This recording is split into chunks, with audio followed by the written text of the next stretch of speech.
আমরা যারা মুরিদ হয়েছি, মুরিদ হচ্ছি কিংবা মুরিদ হব, আমরার উদ্দেশ্য একটাই, মহান আল্লাহ পাক রব্বুল আলামিনের আল্লাহর আমল কিভাবে করে আল্লাহকে রাজি এবং সন্তুষ্ট করতে পারে, এই উদ্দেশ্যে আমরা মুরিদ হই। কথা বলেন ঠিক কিনা? আমরা টাকার জন্য মুরিদ হই না, আমরা ঘর বাড়ি ব্যাংক ব্যালেন্সের জন্য মুরিদ হয় না।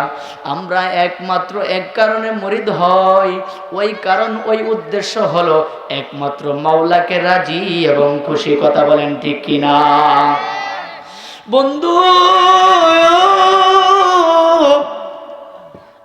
বাবা, গভীর মনোযোগ, আমার পর্দানিশী মা ও বোনেরা যারা কথাগুলো শুনছেন, দিলের কান দিয়া বুঝবেন।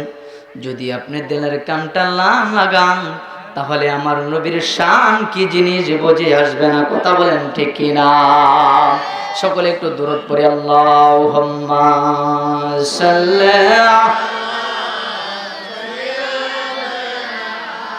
মাওলানা মুহাম্মাদ ওয়া আলা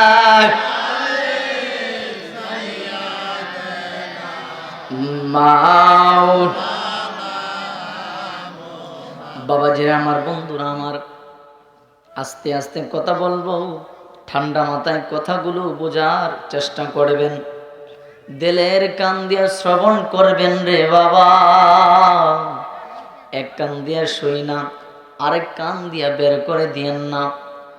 আমার আপনার মায়ার নবীর সহবতে থাকার পরে কেমন দামি হয়েছে সাহাবায়ে কেরাম, আর ওলি আল্লাহর সহবতে থাকলে আপনি কেমন দামি হবেন। আমি শুধু এই দুইটা পয়েন্ট বোঝাবো। আল্লাহ যেন আমাকে তৌফিক দান করেন, সকলেই বলেন আমিন। বন্ধু, আল্লাহর